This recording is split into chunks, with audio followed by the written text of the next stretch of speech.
Hello friends, welcome to Indian study पर आपका स्वागत है। दोस्तों, आप लोग घबराइएगा मत। ये जो आपकी वीडियो है वो हिंदी के टेस्ट की है, जो कि हम लोग आप लोगों के लिए यूपी जेल ऑर्डर के लिए प्रोवाइड करवा रहे हैं। फिलहाल मैं आप लोगों के कई क्वेश्चंस का आंसर दूंगा इस वीडियो में। तो स्टार्टिंग के 2-3 मिनट मुझे दे दीजिए, फिर हम अपने टेस्ट को स्टार्ट करेंगे, ठीक है। सभी बच्चे यहाँ पर बोल रहे हैं कि यूपीएसआई की वैकेंसी और यूपी पुलिस कांस्टेबल की जो न्यू वैकेंसी हैं वो आएंगी या नहीं आएंगी। तो फिलहाल हम यूपीएसआई की वैकेंसियों के बारे में बात करेंगे, क्योंकि यूपी पुलिस कांस्टेबल की न्यू वैकेंसी जो है वो आप ये मान सकते हैं कि इस साल के अंत तक, मतलब नहीं तो नए साल में यानी कि 2021 में आना है। ये आप मान करके चलें, ठीक है। इस साल के अंत तक आप मान करके चल सकते हैं कि न्यू वैकेंसी आ जाएंगी यूपी पुलिस कांस्टेबल की। अब हम बात कर रहे हैं यूपीएसआई की, ठीक है। सबसे पहले तो आप ये जान लो, ये यूपी पीसीएल की मैंने नोटिफिकेशन का थोड़ा सा लेआउट आप लोगों के सामने रखा हुआ है। यूपी पीसीएल की आपकी वैकेंसी आई हुई है, ठीक है। किसमें? आईटीआई वालों के लिए, अगर आपने आईटीआई किया हुआ है इलेक्ट्रीशियन और इलेक्ट्रिकल से, तो आप 608 पदों के लिए इस फॉर्म में अप्लाई कर सकते हैं। TG2 की ये वैकेंसी है, ठीक है, ठीक है। तो मैं दोस्तों आप लोगों को बताना चाहूंगा कि यूपी पीसीएल डिपार्टमेंट लॉकडाउन के अंतर्गत आप सभी लोग जानते हैं कि वैकेंसी निकाल रहा है। फिलहाल जैसे ही आपका सरकारी दफ्तर ओपन हुए थे, तो फर्स्ट डे में ही आपके उत्तर प्रदेश प्रोन्नति बोर्ड ने यूपी जेल वार्डर का नोटिफिकेशन डाल दिया था कि सितंबर में आपका एग्जाम होगा, जिसकी तैयारी हम लोग करवा रहे हैं और आप लोग कर भी रहे हैं। बहुत ही अच्छी बात है, लेकिन आप लोग बीच बीच में थोड़े से ढीले पड़ जाते हैं, जो कि बहुत गलत बात है। तो अगर आप तैयारी कर रहे हैं किसी भी एक एग्जाम की, तो टारगेट बना लो। सितंबर आपके पास पूरा टारगेट है कि सितंबर तक हमको डट करके तैयारी करना है। तो बस तैयारी करते रहो। और यूपीएसआई की जो वैकेंसी आप सभी लोग जानते हो, उत्तर प्रदेश प्रोन्नति बोर्ड के अध्यक्ष खुद आर के विश्वकर्मा जी ने बताया था कि गर्मियों में वैकेंसी आएंगी और सर्दियों में ले लेंगे हम आपका एग्जाम। लेकिन आप सभी लोग जानते हैं कोरोना वायरस के चलते इतनी ज़्यादा त्रासदी हुई कि जो वैकेंसी हैं वो अभी तक नहीं आ सकी हैं। लेकिन सरकारी दफ्तरों पर काम चल रहा है और डेली बेसिस पे काम चल रहा है। अब रोज खुल रहे हैं सरकारी दफ्तर, ठीक है। और जब ऑफिस सारे डेली बेसिस पे खुल रहे हैं, तो काम भी आपका चल रहा है।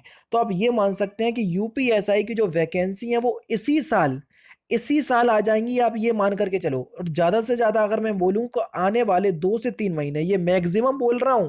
मिनिमम की अगर बात करें तो 1 से 2 महीने के अंतर्गत आपकी वैकेंसी आ जाएंगी। मैक्सिमम की बात करें तो 2 से 3 महीने के अंतर्गत आपकी ये वैकेंसी आ जाएंगी, अगर ऐसा ही सबको चलता रहा, ठीक है। और आप सभी लोग जानते हैं कोरोना वायरस जो है वो इंडिया में बहुत ही ज्यादा व्यापक दृष्टि से फैल रहा है।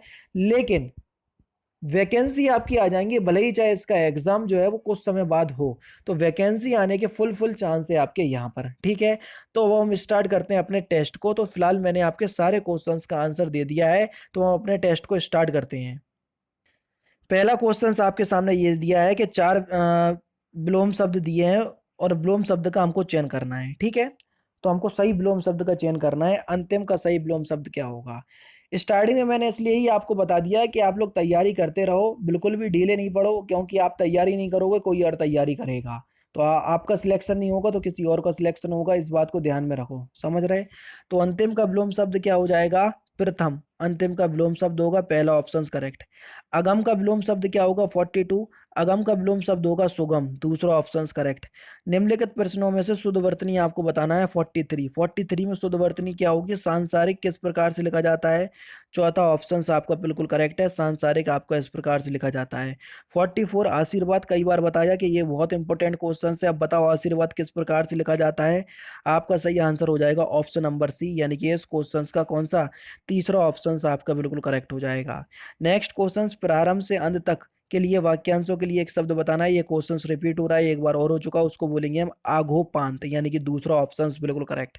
आप सभी लोग जानते हैं डेली बेसिस पे हम लोग आप लोगों की तैयारी करवा रहे हैं, लेकिन आप लोगों का इंटरेस्ट इतना देखने को नहीं मिल रहा है, क्योंकि आप लोग वीडियोज को लाइक करते नहीं है। लगभग वीडियोज जो है वो 1500 से 2000 के लोग आसपास जो है वीडियो देख रहे हैं। लाइक आते हैं 100 सवा 100। तो आज मैं इस वीडियो की लाइक का टारगेट रखता हूं कि कम से कम आप इस वीडियो में 500 लाइक तो जरूर कीजिए। कितने? 500 लाइक आपको कम से कम करना है, अगर वीडियो अच्छी लगे तो। इससे क्या होगा, मुझे मोटिवेशन मिलेगा और आगे चलकर इससे अच्छे और इंटरेस्टिंग वीडियो मैं आप लोगों को प्रोवाइड करवा सकूंगा। जिसका जन्म निम्न वर्ण में हुआ हो, उसको वाक्यांशों के लिए एक शब्द क्या बोलेंगे? तो सही आंसर हो जाएगा अंतयज। क्या बोलेंगे? अंतयज, चौथा ऑप्शन बिल्कुल करेक्ट। इसमें आपको तत्सम शब्द बताना है 47 से 50 तक, कि इसमें से कौन सा तत्सम शब्द होगा। अंगूठी, अंगीठी, अंगिष्टिका और अंगीठी। तो 47 का सही आंसर क्या होगा, सी, अंगिष्टिका जो है वो एक तत्सम शब्द है, यानी कि इस क्वेश्चन का तीसरा ऑप्शन आपका बिल्कुल करेक्ट होगा। इसमें बताइए 48 में सही आंसर क्या होगा। 47 में आपको बताना है आमलक जो है ये आमले का तत्सम होगा, यानी कि इस क्वेश्चन का तीसरा ऑप्शन आपका बिल्कुल करेक्ट है। नेक्स्ट क्वेश्चन 49 में भी आपको बताना है कौन सा तत्सम होगा। जल्दी बताइए, जल्दी बताइए कि कौन सा इसमें तत्सम शब्द होगा। उत्साह, ये एक तत्सम शब्द है, यानी कि इस क्वेश्चन का कौन सा तीसरा ऑप्शन बिल्कुल करेक्ट है। 50 में बताइए कि कौन सा तत्सम शब्द होगा। जल्दी बताइए 50 में। कूष्मांड, ये भी एक तत्सम शब्द है, चौथा ऑप्शन बिल्कुल करेक्ट। 51 से 52 आपको क्या बताना है, किस संख्यावाचक विशेषण के किस वेद के अंतर्गत आता है, पहला और दूसरा। ये संख्यावाचक विशेषण के किस वेद के अंतर्गत आएगा। 51 का सही आंसर हो जाएगा क्रमवाचक, पहला ऑप्शन बिल्कुल करेक्ट है। कौन सा, क्रमवाचक, पहला ऑप्शन बिल्कुल करेक्ट है, बिल्कुल क्रम से है इसलिए हर एक। ये किस वेद में आएगा संख्यावाचक विशेषण के। तो सही आंसर आपका क्या हो जाएगा, विभाग बोधक, यानी कि इस क्वेश्चन का तीसरा ऑप्शन आपका बिल्कुल करेक्ट हो जाएगा। नेक्स्ट क्वेश्चन 53 से 56 आपको क्या करना है, कौन सा पर्यायवाची शब्द नहीं है, इस वर्ड पे ध्यान रखना। अग्नि का पर्यायवाची कौन सा नहीं है। देखो अनल होता है, पावक होता है, ठीक है। उसके बाद हुतासन जो है ये भी आपका होता है। दाहन, दाहन नहीं होता, यानी कि तीसरा ऑप्शन आपका बिल्कुल करेक्ट है। अमृत का पर्यायवाची कौन सा नहीं है। तो देखो पीयूष तो होता है, सुधा भी होता है, सोम भी होता है, जल नहीं होता, यानी कि चौथा ऑप्शन आपका बिल्कुल करेक्ट है। उत्पाद में उपसर्ग कौन सा होगा, जल्दी बताओ। उत्पाद में उपसर्ग, तो उत्पाद में कौन सा उपसर्ग होगा। उत्पाद में उपसर्ग हो जाएगा आपका उत उपसर्ग, तीसरा ऑप्शन करेक्ट है। वर्धमान का प्रत्यय बताइए कि वर्धमान में कौन सा प्रत्यय होगा। तो वर्धमान में मान प्रत्यय होगा, चौथा ऑप्शन आपका बिल्कुल करेक्ट है। कौन सा, चौथा ऑप्शन।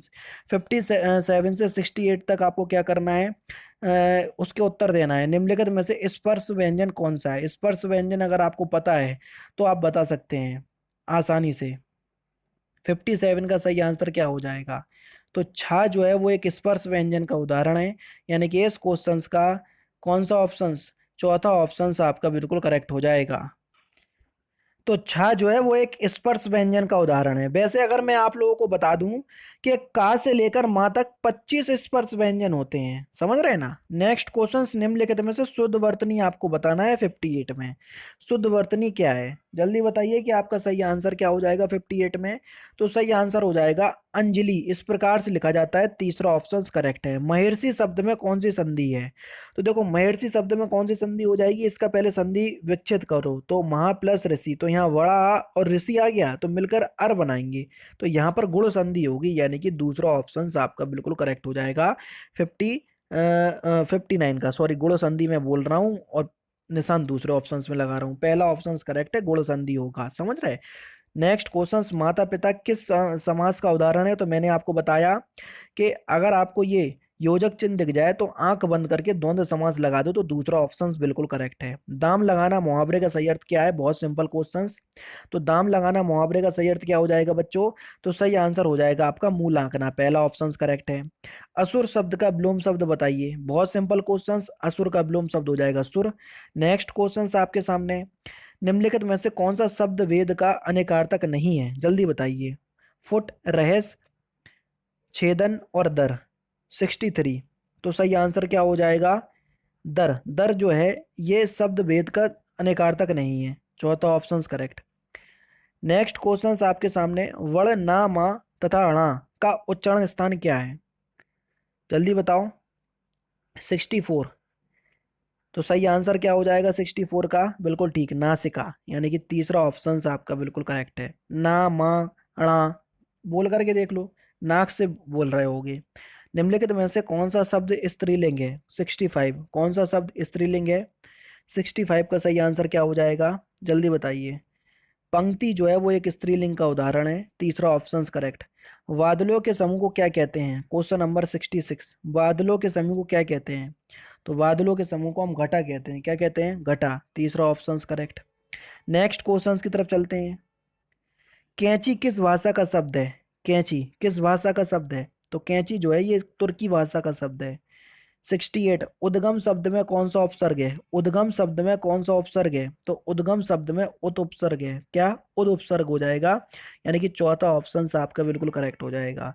नेक्स्ट क्वेश्चन की तरफ चलते हैं। अब आप सोच रहे होगे कि ये 74 कैसे आ गया डायरेक्ट 68 से। वो इसलिए क्योंकि 69, 70, 71, 72, 73 ये सारे क्वेश्चंस आपके गद्यांश में चले गए, तो मैंने उसको स्किप कर दिया। शिल्पगत आधार पर दोहे का उल्टा क्या होता है? कई बार मैंने आपको बता दिया कि दोहे का उल्टा क्या होता है। सोरठा, बिल्कुल ठीक है, तीसरा ऑप्शन बिल्कुल करेक्ट है। नवजीवन दो घनश्याम हमें में अलंकार है, जल्दी बताओ। नवजीवन दो घनश्याम हमें में कौन सा अलंकार है? तो यहाँ पर 75 का सही आंसर क्या हो जाएगा? बीपसा अलंकार, तीसरा ऑप्शन करेक्ट। नेक्स्ट क्वेश्चन आपके सामने। अब रही गुलाब में अपत कटीली डार उपयोग पंक्ति में कौन सा अलंकार है? Question number 76। तो सही आंसर हो जाएगा अनियोक्ति अलंकार, तीसरा ऑप्शन आपका बिल्कुल करेक्ट है। दोहे और रोले के संयोग से बनने वाला छंद कौन सा है? दोहे और रोले के संयोग से बनने वाला छंद कौन सा है? Question number 77। तो सही आंसर क्या हो जाएगा? कुंडलिया छंद, यानी कि चौथा ऑप्शन आपका बिल्कुल करेक्ट है। नेक्स्ट क्वेश्चन आपके सामने ये रहे। धीरे चलो में अव्यय का कौन सा प्रकार है? धीरे चलो में अव्यय का कौन सा प्रकार है? 78। तो सही आंसर हो जाएगा क्रिया विशेषण, पहला ऑप्शन आपका बिल्कुल करेक्ट है। हिंदी का प्रथम रेखा चित्र संकलन क्या है? हिंदी का प्रथम रेखा चित्र संकलन है, तो कौन सा है? तो सही आंसर हो जाएगा पद्म पराग, दूसरा ऑप्शन बिल्कुल करेक्ट। और लास्ट क्वेश्चन के माटी की मूर्ति का रचनाकार कौन है? इस क्वेश्चन का आंसर आप लोग कमेंट बॉक्स में खुद बताएंगे कि माटी की मूर्ति के रचनाकार कौन है। बढ़िया इंपॉर्टेंट क्वेश्चन है और मोस्टली आपके एग्जाम में पूछा भी जा सकता है।